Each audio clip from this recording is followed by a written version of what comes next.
EVP Enhancer MK1 C. 2005 Darkware.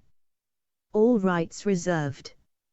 If the program crashes on startup, just run it again and it'll load up fine. I'll fix this bug soonish. Disclaimer. Please read this entire file before using this software device for proper and safe usage on your behalf. Darkware holds absolutely no liability for your physical or mental safety nor for your computer's integrity should you choose to execute and run EVP Enhancer MK1 and accepts no responsibility thereof.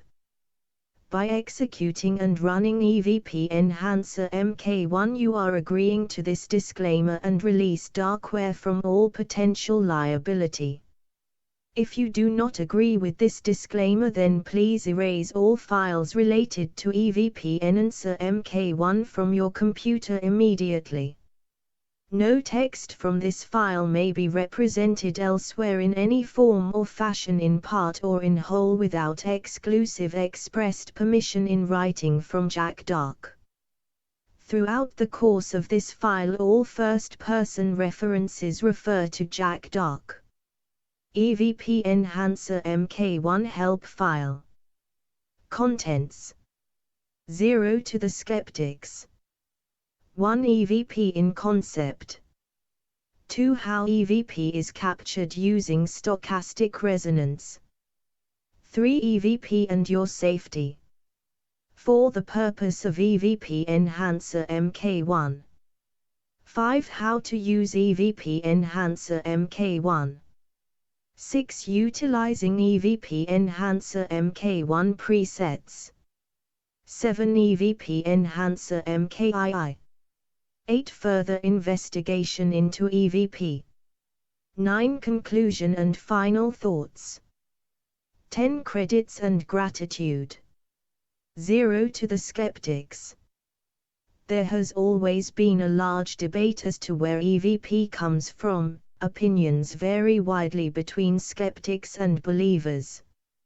I myself am a believer, and for the duration of this help file I will represent EVP as such. I do not claim to be any sort of expert in the field of EVP, paranormal, or science.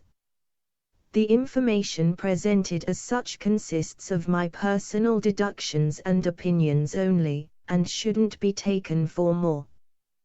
Thus, if you disagree with anything I have to say please keep it to yourself. I do not need nor want my inbox full of skeptical email. If however, you have an open mind and a willingness to explore the unknown, please read on. 1. EVP in concept. The word EVP stands for Electronic Voice Phenomena. Sometimes the acronym also stands for Environmental Voice Phenomena. There is a difference between the two, but for the purposes of this help file we shall focus on the first definition.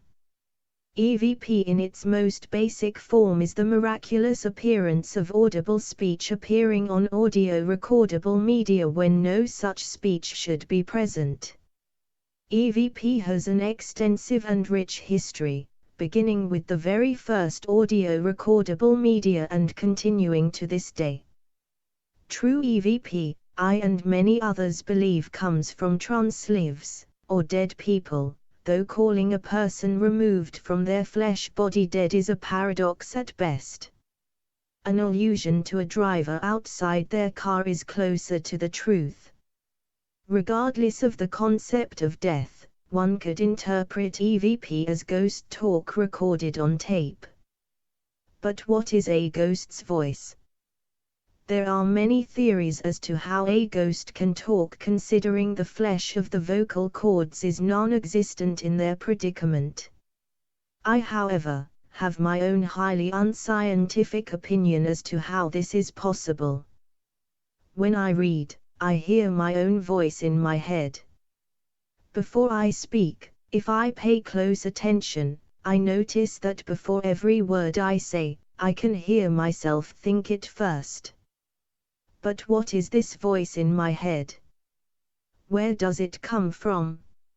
In my opinion, it is the voice of my ghost, spirit, soul, astral self, karma bottle, whatever you want to call it.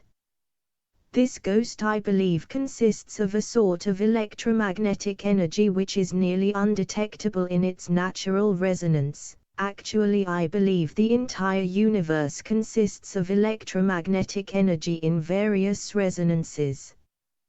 We can hear our ghost in our flesh minds, however, because the human brain as an organ is an oscillator, thereby terribly susceptible to excitation by even minute signals.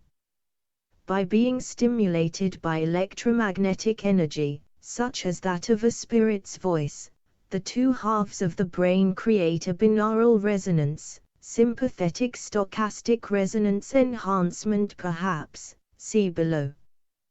The brain enhances the electromagnetic energy voice of the ghost to the state of being detectable within the physical mind, i.e. brain, as a mentally audible element through rapid state oscillation, just as the vocal cords resonate the electromagnetic signal from the brain into an environmentally audible element, something our flesh ears can detect. Now, if one's ghost was out of one's flesh body, one would obviously not have the benefit of using the flesh brain as an oscillator nor the flesh vocal cords as resonative amplifiers. Yet, if random noise was introduced into the environment in which one's disembodied self resided, said noise through stochastic resonance could act as an oscillating resonator, much like the brain, though not as directly, to enhance one's electromagnetic thoughts exponentially enough to be recorded by electromagnetic sensitive media. 2. How EVP is captured using stochastic resonance. The immediate question as such is, how could a ghost's voice be recorded on tape using stochastic resonance? It seems the most common form of EVP is captured through the usage of background noise introduced into the recording environment. Immediately this seems almost oxymoronic, and would be so, if not for a key factor, stochastic resonance. A stochastic resonance is a phenomenon in which a nonlinear system is subjected to a periodic modulated signal so weak as to be normally undetectable, but it becomes detectable due to resonance between the weak deterministic signal and stochastic noise. Eric W. Weinstein C/O Math World. What that means is, a weak signal can be amplified by adding random noise to it. To explain how I think this corresponds to EVP capture, I would like to explore three different forms of stochastic resonance which I have theorized: sympathetic, transmogritic, and dichotomic. For further mental illustration, I have devised three concepts to explain these varieties of stochastic resonance. Concept 1. Jack's box of bound